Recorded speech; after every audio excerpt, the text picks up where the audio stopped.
오늘 우리에게 주시는 하나님의 말씀은 다니엘서 4장 17절 말씀입니다. 구약성경 1239페이지 다니엘서 4장 17절 말씀인데 우리 한 목소리로 같이 봉독하겠습니다. 이는 순짤 자들의 명령대로여 거룩한 자들의 말대로이니 지극히 높으신 이가 사람의 나라를 다스리시며 자기의 뜻대로 그것을 누구에게든지 주시며 또 지극히 천한 자를 그 위에 세우시는 줄을 사람들이 알게 하려 함이라 하였느니라. 아멘.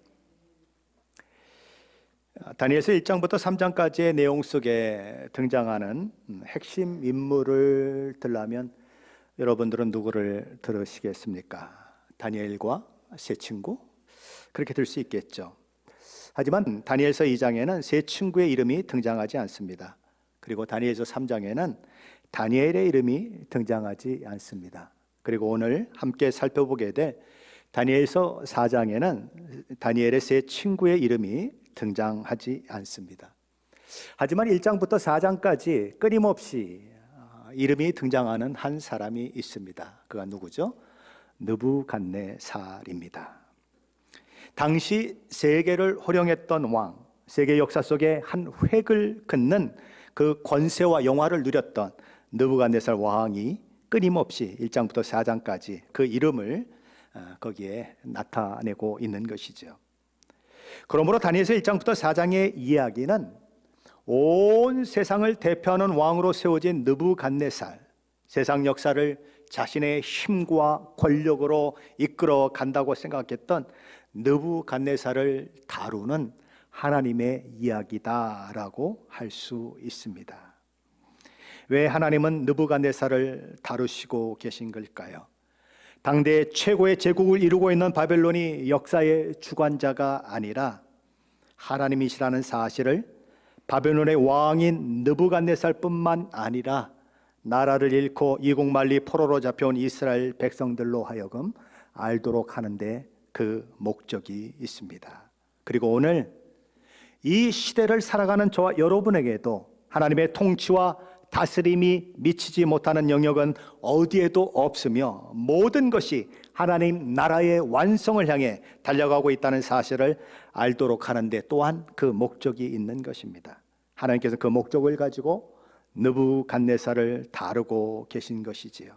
그리고 하나님이 그를 다루시는 한 가지 사건을 겪을 때마다 느부갓네살이 하나님에 대해 고백하는 그 고백의 깊이는 점점 깊어져 가는 것을 보게 되는 것입니다. 그가 했던 첫 번째 고백은 어떤 고백이었습니까? 다니엘이 느부갓네살의 잃어버린 꿈을 찾아주고 해석해 주었을 때 그는 이렇게 고백했습니다. 너희 하나님은 참으로 모든 신들의 신이시요 모든 왕의 주제시로다. 그리고 사드락과 메삭과 아벳느고가 7배나 달궈진 풀무불 가운데서 살아나왔을 때 했던 두 번째 고백은 이런 고백이었습니다. 사드락과 메삭과 아벳느고의 하나님을 찬송할지로다. 그러므로 내가 이제 조서를 내리노니 각 백성과 각 나라와 각 언어를 말하는 자가 모두 사드락과 메삭과 아벳느고의 하나님께 경솔히 말하거든 그 몸을 쪼개고 그 집을 걸음토로 삼을지니. 여기 보면 사드락과 메삭과 아벳느고의 하나님으로 고백하는 느부갓네살의 모습을 보게 되는 것입니다. 그렇다면 다니엘서 4장에 와서 느부갓네살이 했던 하나님에 대한 세 번째 고백은 어떤 고백이었을까요?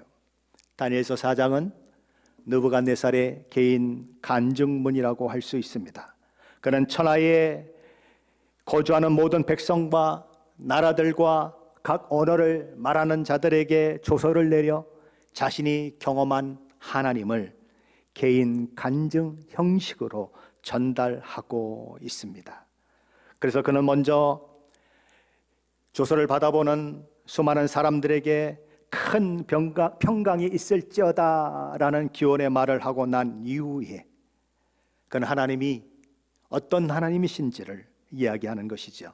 우리 다니엘서 4장 2절로 3절인데 한번 같이 읽어보겠습니다. 다니엘서 4장 2절로 3절입니다. 지극히 높으신 하나님이 내게 행하신 이적과 놀라운 일을 내게 알게 하기를 즐겨하노라. 참으로 크도다. 그의 이적이여 참으로 능하도다. 그의 놀라운 일이여 그의 나라는 영원한 나라요 그의 통치는 대대에 이르리로다. 아멘. 그는 하나님을 처음에는 너희의 하나님이다라고 고백했습니다. 두 번째는 사드락과 메삭과 아벳느고의 하나님이다라고 고백했습니다. 그런데 오늘 세 번째 그는 뭐라고 얘기합니까? 그는 지극히 높으신 하나님이다라고 자기의 하나님으로 고백하고 있습니다. 도대체 느부갓네살에게 무슨 일이 일어난 것일까요? 도대체 무슨 일이 있었길래 이방신을 섬기는 이방 왕이 하나님의 위대하심과 그 영광스러운 이름을 전하는 전도자를 자처하며 조서를 보내 수많은 사람들에게 하나님은 이런 하나님이십니다라고 이야기하는 일들이 있게 되었을까요? 다니엘에게서 첫 꿈에 대한 해몽을 듣고 느부갓네살이 스스로 위대하다는 착각에 빠진 지도 벌써 32년이 흘러버렸습니다. 그 사이 그는 두로 그 평지에 금 신상을 만들어 놓고 그곳에 절하지 아니하면 풀무불에 집어넣겠다고 하는 어처구니 없는 일도 벌였습니다. 그리고 수많은 전쟁들을 그는 해야만 했죠. 그리고 세계를 정복하는 그런 일들, 땅덩어리를 넓히는 일들, 수많은 민족과 나라를 그렇게 굴복시키는 일들을 했습니다. 그리고 이제 세월이 흘러 전쟁이 없는 평화의 시대, 안녕과 평안을 맞는 시대를 맞게 되는 것이지요. 그리고 그때 느부갓네살이 두 번째 꿈을 꾸게 되었다라는 것입니다. 그리고 그 일로 인해서 그는 너무 두려웠고 너무 무서웠다라는 거죠. 그래서 아침에 깨어났는데 이제 마침 출근 시간이 되니까 그 옆에 그를 보자 하는 수많은 이 바벨론의 지혜자들이 이제 이 어전으로 들어오게 되는 것입니다. 그래서 그는 그들을 보자마자 묻는 거죠. 내가 지난밤 꿈에 여차여차한 꿈을 꾸었는데 너희는 그 의미가 무엇이라고 생각하느냐? 하지만 그들 중 누구도 그 꿈이 무엇인지에 대해서 말해주는 사람이 없었습니다. 그들이 어떤 사람들입니까? 느부갓네살이 첫 번째 꿈을 꾸었을 때에 왕이시여 꿈이 어떤 꿈인지를 이야기만 해준다면 우리가 해석을 해드리겠습니다라고 큰 소리쳤던 사람들입니다.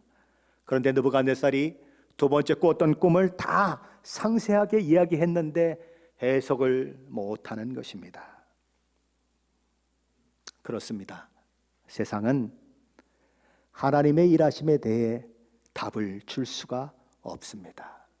그렇고 세상은 문제를 알아도 해결할 능력이 없습니다. 그러므로 세상이 답을 줄 수 없으며 세상이 근본적인 문제를 해결할 수 없다는 사실을 알고 하나님을 찾는 사람은 참으로 지혜로운 사람입니다. 지금 수많은 지혜자들이 있는 것입니다. 그런데 그들은 느부갓네살의 꿈을 해석하지 못해서 어쩔 줄 모르고 있는 것이죠. 그때에 다니엘이 어전으로 들어오게 되는 것이죠. 느부갓네살은 다니엘을 보고 너무 기뻐했을 것입니다. 왜냐하면 그라면 능히 자신의 꿈을 해석할 수 있다고 그가 확신하고 있었기 때문입니다. 앞에서 보여줬던 수많은 그런 일들을 통해서 느부갓네살은 이미 다니엘이 어떤 사람인 줄 알고 있는 것입니다. 그는 왜 이런 확신을 하게 되었을까요? 다니엘서 4장 8절 9절 말씀 한번 같이 읽어봅니다. 8절 9절입니다. 그 후에 다니엘이 내 앞에 들어왔으니 그는 내 신의 이름을 따라 벨드사살이라 이름한 자요 그의 안에는 거룩한 신들의 영이 있는 자라. 내가 그에게 꿈을 말하여 이르되 박수장 벨드사살아 내 안에는 거룩한 신들의 영이 있은즉 어떤 은밀한 것이라도 내게는 어려울 것이 없는 줄을 내가 아노니 내 꿈에 본 환상의 해석을 내게 말하라. 다니엘은 어떤 지위에 있었습니까? 박수장이었다라고 얘기합니다. 모든 지혜자들의 우두머리 역할을 하는 사람이었다라는 거죠.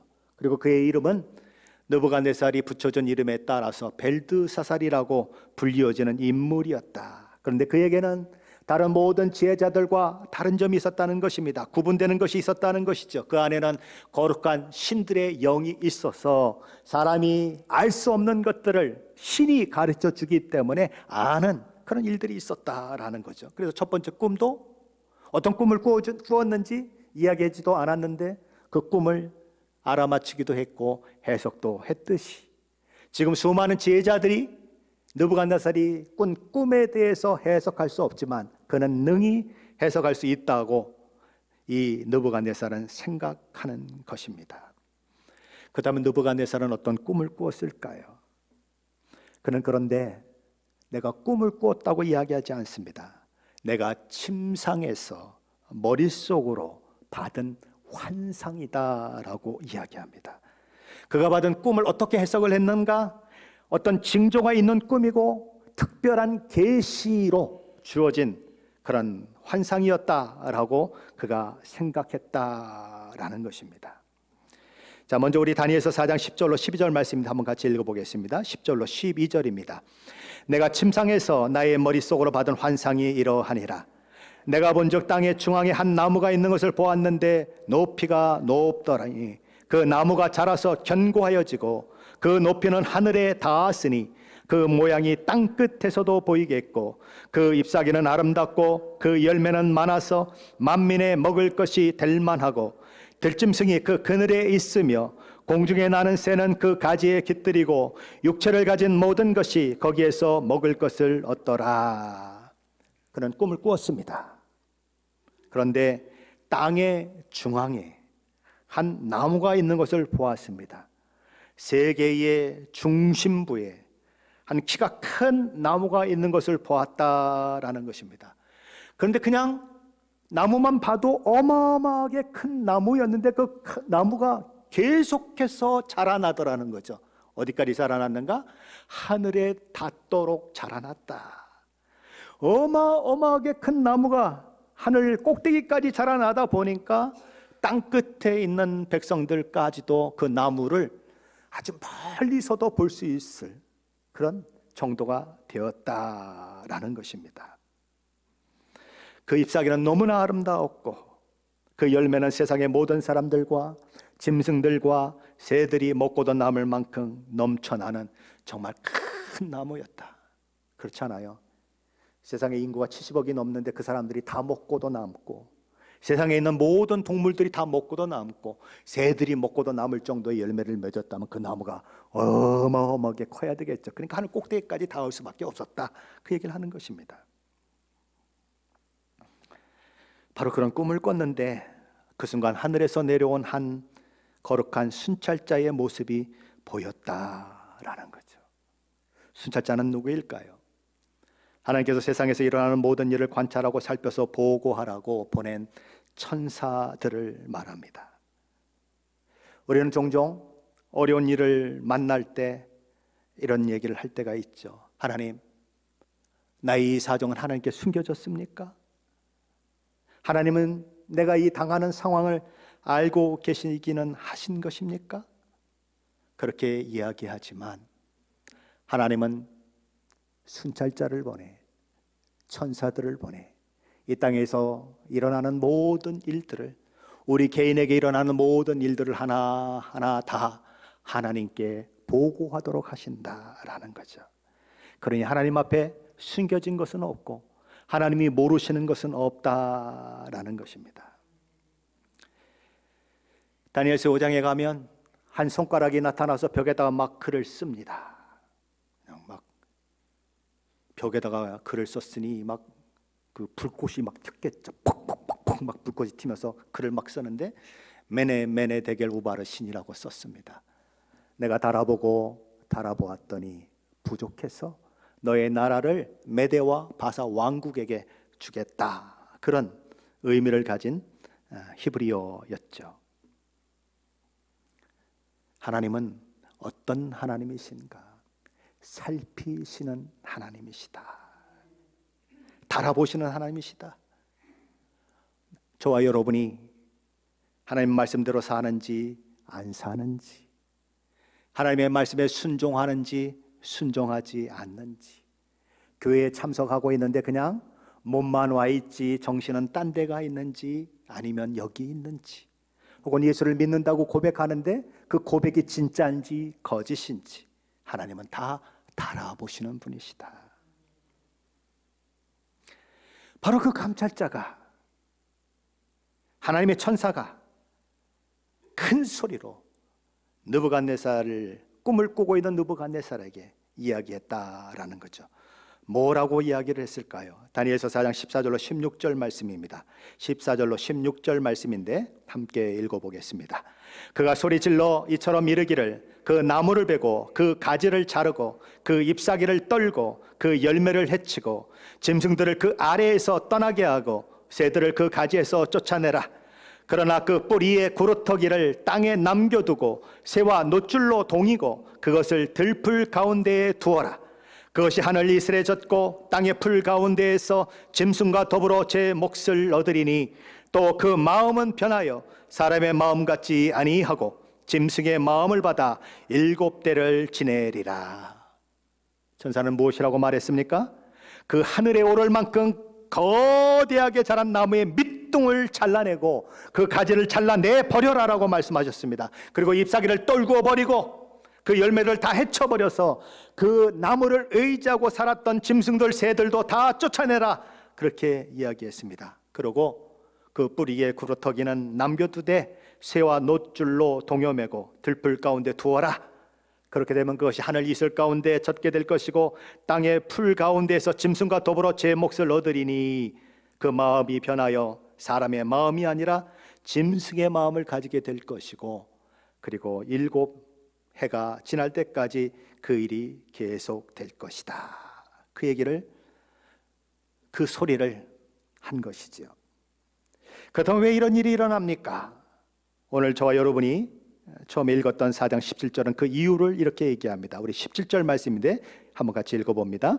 이는 순찰자들의 명령대로요 거룩한 자들의 말대로이니 지극히 높으신 이가 사람의 나라를 다스리시며 자기의 뜻대로 그것을 누구에게든지 주시며 또 지극히 천한 자를 그 위에 세우시는 줄을 사람들이 알게 하려 함이라 하였느니라. 하나님께서 느부갓네살에게 이렇게 꿈으로 말씀하신 이유가 무엇입니까? 3가지 목적이 있다라는 것입니다.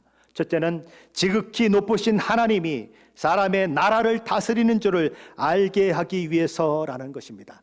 하나님은 하늘을 3개만 다스리는 분이 아니시라 온 나라와 열방과 민족을 다스리시는 그런 하나님이시다라는 것이죠. 종종 신자들이 하나님은 교회 안에만 있는 하나님으로 착각하는 분들이 있습니다. 그래서 교회 안에 오면 장로처럼 행동하고 교회 안에 오면 목사처럼 행동하고 권사처럼 행동하다가 세상에 나가면 지멋대로 사는 사람들 많아요. 왜요? 그 사람에게는 하나님이 교회에만 있는 거예요. 세상에는 없는 것이죠. 자기 나라에서는 엉뚱한 짓 못하니까 남의 나라에 가가지고 엉뚱한 짓 하는 사람들도 있어요.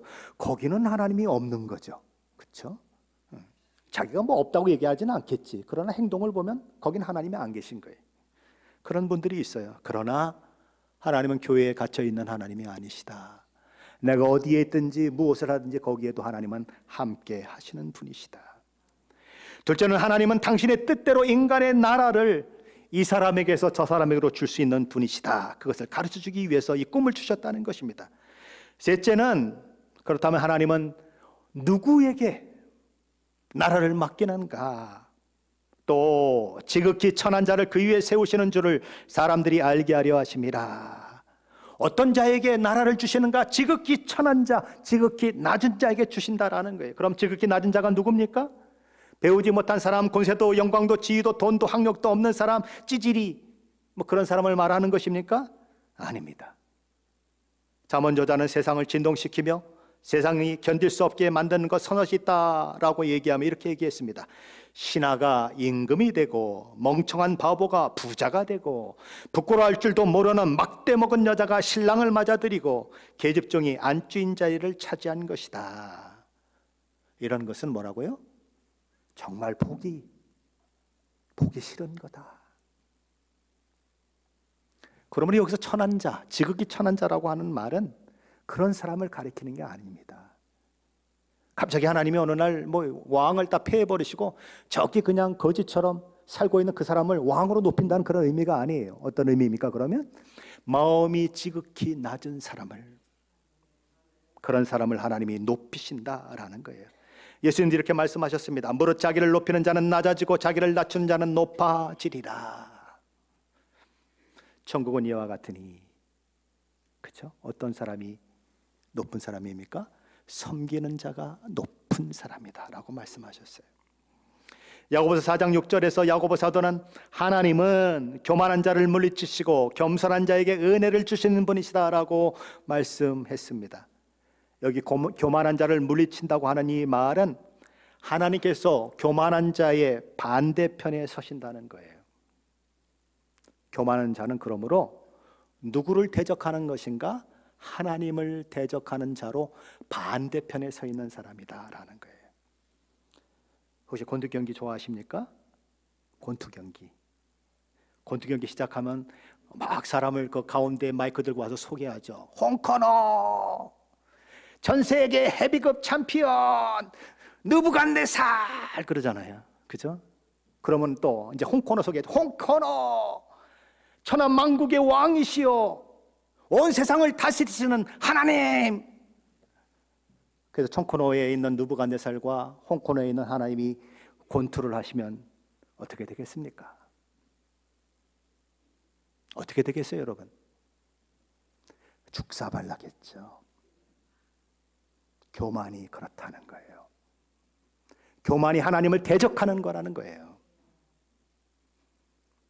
하나님을 대적하면 그냥 끝나는데도 교만을 부리면 결국 망하게 된다라는 거죠. 그래서 하나님 앞에 겸손해야 한다. 특별히 온 열방과 나라를 다스리고 온 나라를 정복해서 세계에서 가장 큰 나라를 지금 다스리는 제국의 왕이 되어 있는 느부갓네살, 교만하지 말고 겸손해야 한다. 너의 왕위가 너로 말미암아 되어진 것이 아니고 나로 말미암아 되어진 것이다. 내가 마음만 먹으면 너를 왕에서 폐할 수 있고 다른 사람을 왕으로 세울 수 있다. 한 나라의 멸망과 흥망성쇠가 다 나에게 달려있다라고 꿈을 통하여 말씀하신 것입니다. 하나님은 어떤 하나님이실까요? 하나님은 순찰자를 보내 관찰하시는 분이십니다. 팔짱 끼고 가만히 계신 분이 아니에요. 관찰만 하시는 분도 아니에요. 보시고 상 줄 자에게 상을 주시고 벌 줄 자에게 벌을 주시고 왕으로 세울 만한 자를 왕으로 세우시고 패할 왕은 패하시는 그런 분이세요. 느부갓네살에게 그 말씀을 하는 것이고 저와 여러분에게 그 말씀을 하는 것입니다. 우리는 이 꿈이 누구에 대한 이야기인 줄을 다 알고 있어요. 느부갓네살에 대한 이야기죠. 그런데 정작 본인은 알지 못해요. 우리하고 똑같아요. 하나님이 그렇게 교만하지 말라고 그러는데 교만하면서도 자기가 교만한지를 알지 못해요. 지금 느부갓네살이 그렇다는 거죠. 그래서 다니엘에게 묻는 것입니다. 이 해석이 뭐냐? 다니엘이 너무 놀라 말을 하지 못합니다. 아주 곤혹스러운 얼굴을 합니다. 야, 다니엘아, 도대체 왜 그러냐 너? 왜 그렇게 어안이 벙벙해서 말을 못하냐? 아무 말이라도 해. 내가 다 들을 준비가 되었으니까. 그제서야 다니엘이 말하는 것입니다. 느부갓네살 왕이요, 이 꿈의 그 결과는 왕이 아니라 왕의 원수들이나 왕을 대적하는 사람에게 임했으면 좋겠습니다. 그러면서 그는 꿈을 얘기하는 것입니다. 왕께서는 온 나라와 열방과 민족 가운데 하늘을 닿을 만큼 크신 존재입니다. 그래서 왕의 통치 아래 만민과 짐승과 새들이 다 있게 되었습니다.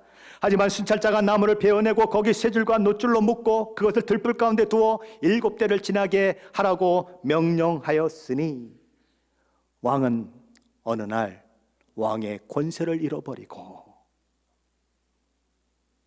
7해 동안 정신 나간 사람처럼 미친 사람처럼 숲에서 이리저리 뛰어다니며 굉음을 질러대고 풀을 먹는 그런 사람이 될 것입니다. 그것이 왕이 꾸신 꿈의 해석입니다. 그러고는 다니엘은 꿈만 해석해 주는 것이 아니라 자기가 섬기는 왕 느부갓네살에게 조언을 합니다. 그 조언의 내용이 다니엘서 4장 27절에 있는데 한번 찾아보십시다. 27절입니다.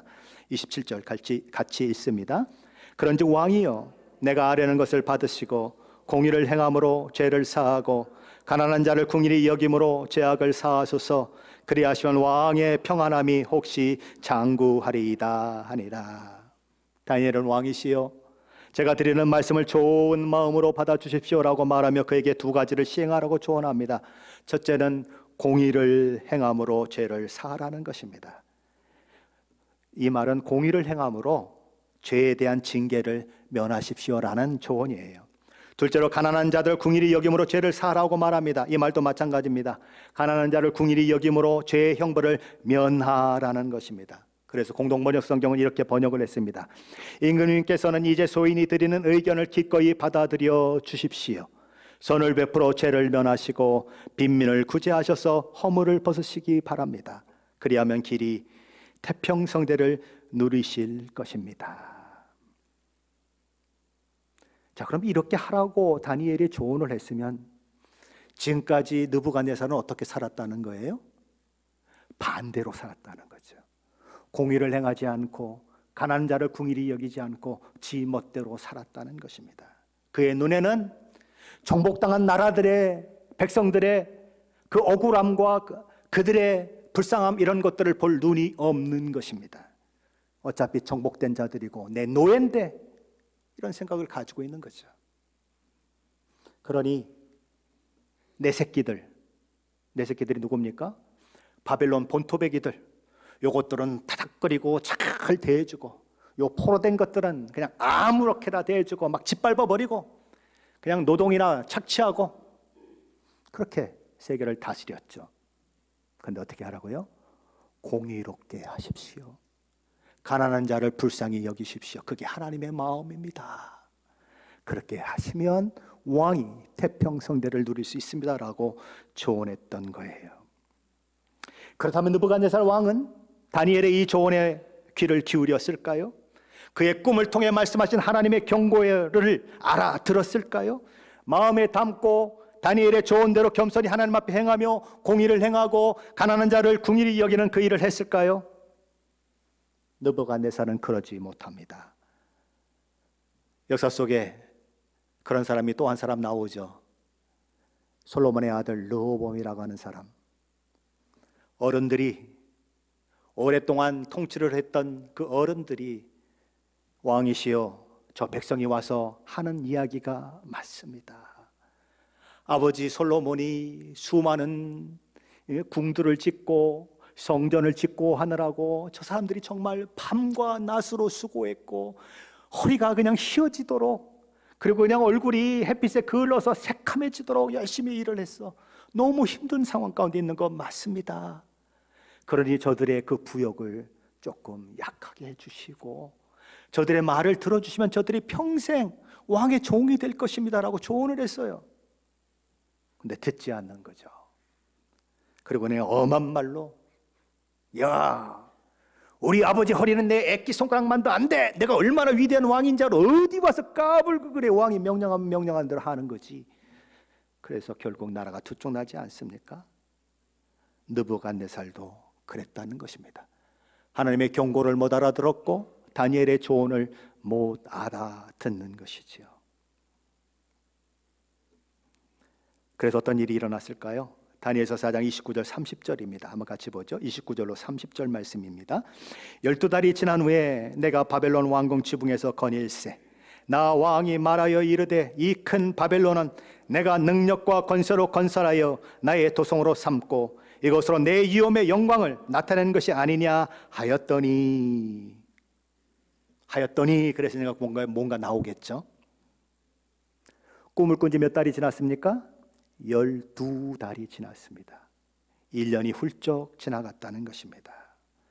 그는 왕궁 지붕 위를 거닐다가 이렇게 말하는 것입니다. 보라, 얼마나 웅장한가. 내 힘과 권세와 위엄과 영광을 드러내 보이려고 이 도성 바벨론을, 새로운 도성 바벨론을 내 제국의 수도로 내가 건설하지 않았던가. 자기가 이룬 업적, 자기가 만들어 놓은 새로운 이 바벨론 도성을 보며 그는 엄청난 자부심, 자긍심, 거기에 넘어서서 막 교만이 쑥쑥 올라오는 거예요. 그럴 만도 했죠. 바벨론은 사방이 습지로 둘러싸인 사각형 도시였습니다. 도시 전체가 두 겹으로 쌓인 성벽이 두 세트가 있었습니다. 안쪽의 성벽은 성쪽 안쪽은 7m 두께로 되어 있었습니다. 20m 간격마다 적을 방어하기 위한 방어 진지가 구축되어 있었고, 그 안에 쌍으로 되어 있는 벽 중에서 안건 말고 바깥쪽 것은 두께가 4m였습니다. 7m, 4m. 그리고 그 4m 곳곳에는 파수꾼들이 적들의 침입을 감시하는 감시탑이 있었습니다. 근데 느부갓네살은 그 성벽만 만든 것이 아니라 바깥쪽에도 또 두 겹으로 성벽을 또 만들었습니다.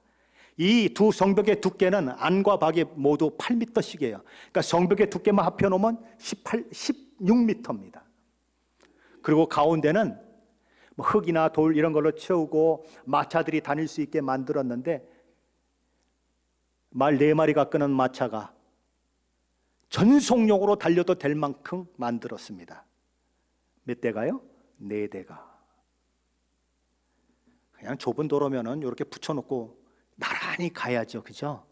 근데 4대가 전속력으로 달리려면 이게 넓어야 되잖아요. 그러니까 얼마나 넓게 만들었겠습니까? 굉장한 거죠. 이 바벨론의 성은 8개의 문이 있었다고 해요. 그 중에서 가장 유명한 성문은 이슈타르라고 하는 문입니다. 여러분 인터넷 가서 찾아보시면 독일 박물관에 이렇게 모형으로 조그맣게 축소해서 만들어 놓은 이슈타르라고 하는 문을 볼 수 있어요. 고고학자들이 발견해서 이런 모양일 것이다 라고 그렇게 만들어 놓은 것이죠. 그리고 이 바벨론 성 안에는 무려 53개나 되는 신전이 있었답니다. 몇 개요? 53개나 되는 신전이 있었다. 신전이 보통 큰 게 아니잖아요. 근데 그 신전들이 53개나 있었다. 그리고 이 바벨론의 성을 쭉 이렇게 돌아가면서 길이를 재보니까 27km나 됐다. 얼마요? 27km나 됐다. 그것도 뭐 대단한 것이지만 또 하나 대단한 것이 있습니다. 그 안에 인공산이 있었어요. 왜 인공산이 있었냐 하면 이 느부갓네살이 이 메대 산악지대에 살고 있는 아미티스라고 하는 여자를 자기 부인으로 맞아들였는데, 메대에 있는 산들은 산들이 많아가지고 꾀꼴 뭐 이런 소리도 나고 뭐 나물도 캘 수 있고 막 그래서 신이 났었는데, 이게 와보니까 사막이잖아요. 아무것도 없잖아요. 그래서 맨날 자기 집을 그리워하는 거예요. 그 산을 그리워하는 거예요. 그래서 느부갓네살이 야, 내 와이프를 위해서 여기 산을 만들어라.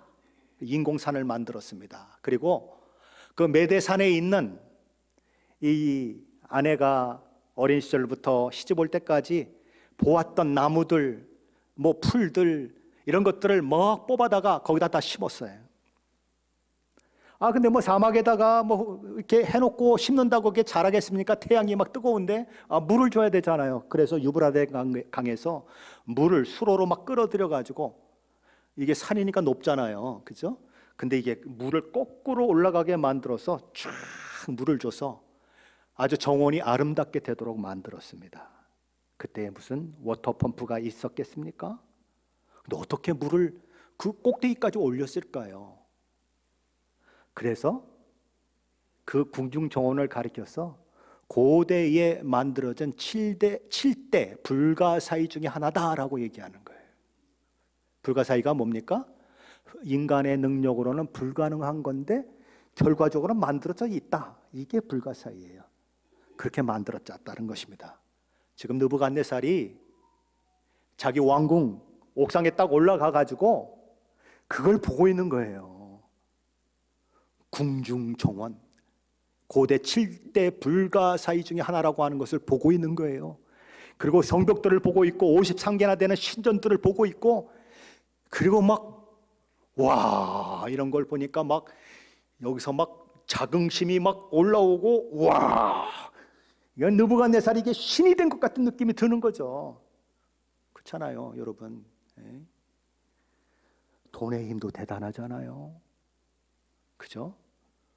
돈 가지고 있으면 그냥 사람들이 굽신굽신거리고 그냥 종처럼 행동하고, 그러면 얼굴이 이게 그냥 막 이래져가지고 막 입이 이만큼 찢어지는 사람들이 있잖아요. 그렇죠. 그래서 막 돈을 벌려고 그렇게 난리들 치는 거 아닙니까? 근데 이 느부갓네살의 이 상황은 교만할 만하지 않아요. 세계 나라와 열방들이 다 무릎 꿇었잖아요. 그 영화가 이루 말할 수가 없잖아요. 그의 말 한마디면, 그렇죠, 정복된 나라의 왕도 그냥 죽어요. 와, 그가 만들어 놓은 이 건축물, 그가 만들어 놓은 이 공중정원, 와, 이건 뭐 어마어마한 거죠. 그래서 그런 얘기하는 거예요. 보라! 얼마나 웅장한가. 내 힘과 권세와 위엄과 영광을 드러내 보이려고 이 도성 바벨론을 내 제국의 수도로 내가 건설하지 않았던가.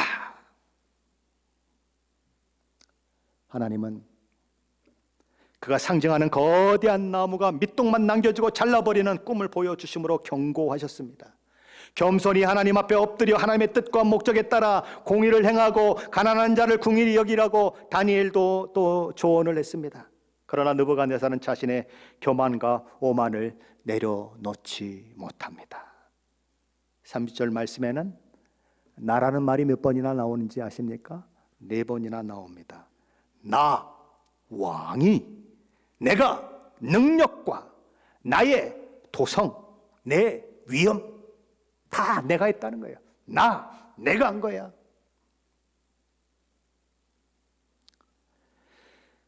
하나님이 경고하셨고 다니엘도 조언했지만 그 경고의 말씀, 조언도 다 무시했기 때문에 그 경고가 현실이 되었다. 갑자기 정신이 나가버렸습니다. 미친 사람이 되어버렸어요.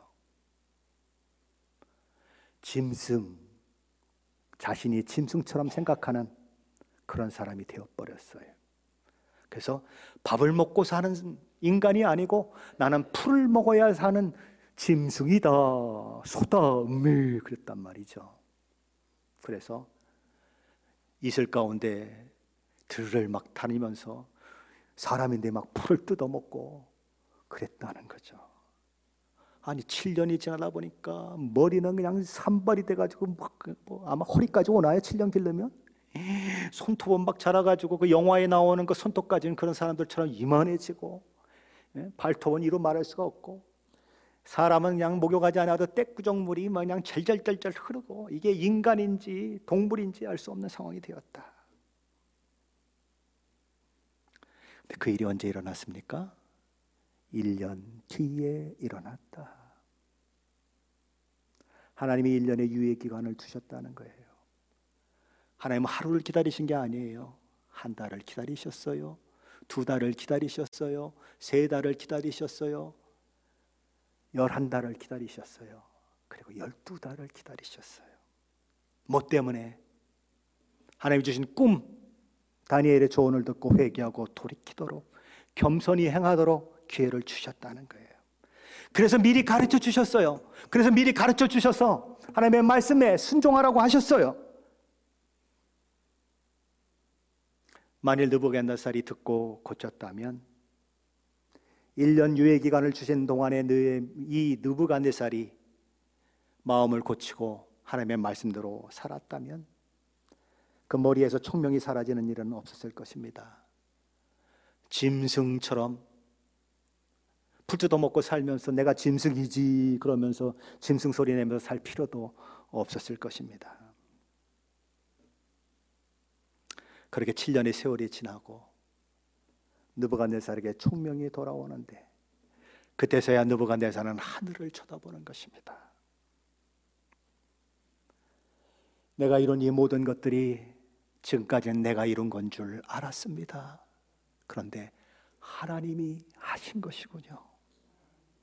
하나님, 지금까지는 내가 세상에 가장 뛰어난 왕이고 위대한 왕인 줄 알았습니다. 그런데 하나님이 정말 위대한 왕이시고 나는 아무것도 아니군요. 하나님이 이 땅의 진정한 왕이시군요. 하나님은 뭐든지 당신의 마음대로 하실 수 있는 분이시군요.